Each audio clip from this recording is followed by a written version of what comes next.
जय हिंद बच्चों, मैं ऋषभ एक बार फिर से नए टॉपिक के साथ आपके समक्ष हाजिर हूँ। आज का टॉपिक बहुत ही महत्वपूर्ण टॉपिक है। टॉपिक का नाम रैपिड कंबशन और एक्सप्लोजन। ये एक ऐसा टॉपिक है जिसमें लोगों को, बच्चों को बहुत ज्यादा कंफ्यूजन होता है। कंफ्यूजन से भरा टॉपिक है क्योंकि इन दोनों के बीच गैप बहुत कम है। लेकिन एक और कंबशन होता है स्लो कंबशन। रैपिड कंबशन और स्लो कंबशन के बीच में गैप बहुत ज्यादा होता है, लेकिन इन दोनों के बीच में गैप इतना कम होता है जिसके वजह से लोगों को समझ में थोड़ा कम आते हैं।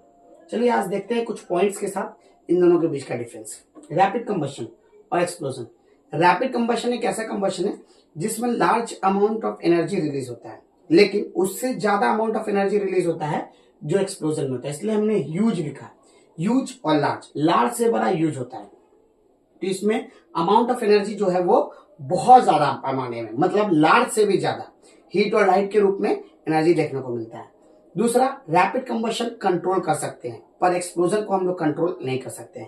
एग्जाम्पल, एलपीजी अगर लेते हैं तो अगर गैस में आप खाना बना रहे हैं तो उसके फ्लेम को आप बढ़ा घटा सकते हैं, कंट्रोल कर सकते हैं। लेकिन अगर बात इधर क्रैकर्स की करते हैं तो उसको आप बोलोगे चटाई बम रुक जाओ, मुझे आने दो या जाने दो, उसके बाद आप तुम फटना।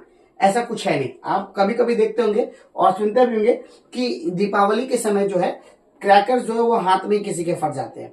तो इसको हम लोग कभी कंट्रोल नहीं कर सकते हैं, ना बढ़ा सकते हैं ना घटा सकते हैं। जितना उसमें बारूद होगा, जितना उसके अंदर पावर होगा, उसके हिसाब से ये फटता है। चलिए, तो ये कंट्रोल है, ये कंट्रोलेबल नहीं है।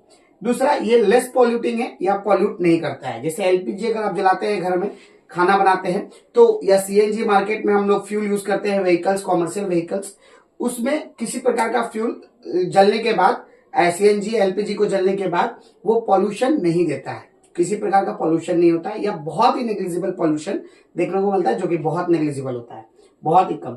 लेकिन इसमें जो होता है पॉल्यूशन बहुत ज्यादा होता है। सबसे पहले तो स्मोक देखने को मिलेगा, साउंड देखने को मिलेगा, डिफरेंट टाइप्स ऑफ पॉल्यूशन आपको देखने को मिलेगा। बात करते हैं रैपिड कंबशन में, तो उसमें ड्यूरेशन जो है वो कम होता है, लेकिन उससे भी कम ड्यूरेशन जो होता है एक्सप्लोजन में होता है। जैसे कि अभी हमने आपको बताया कि उसको जलने का समय है, लेकिन ये जो है तुरंत फट जाता है। कभी कभी हाथ में लेते के साथ ही कोई पटाखा जो है वो फट जाता है। तो एक्सप्लोजन में लेस से और भी कम जो होता है वो लीस्ट होता है, तो बहुत ही कम समय देखने को मिलता है। उसमें किसी प्रकार का कोई गैस इवॉल्व नहीं होता, कोई गैस उत्पन्न नहीं होता। जैसे कि मैंने बताया लेस पॉल्यूटिंग है। ये पॉइजनस गैस रिलीज होता है क्योंकि ये पॉल्यूट करता है एनवायरमेंट को, और बहुत ही कार्बनिक गैस जो होते हैं, मोनोऑक्साइड हो गया, different types of harmful gas हो गया, उसका रिलीज देखने को मिलता है एक्सप्लोजन में। ठीक है, तो ये एक प्रकार का एनवायरमेंटल पॉल्यूटिंग है। चलिए, और पॉइजनस गैस होता है जिससे लोगों को बहुत ज्यादा दिक्कत होती है। इसीलिए आप सुने होंगे कि दिल्ली जैसी जगह पे क्रैकर्स, इन सारी चीजों को बैन कर दिया जाता है दीपावली के समय, क्योंकि वहां जो है सफोकेशन, पॉल्यूशन इतना बढ़ जाता है, गैस इतने पॉइजनस निकलते हैं एक्सप्लोजन के बाद कि पॉल्यूशन होने की वजह से लोगों को सफोकेशन फील होता है और लोग अच्छे से सांस नहीं ले पाते हैं। इसका रिजल्टेंट ये होता है कि लोग मर भी जाते हैं।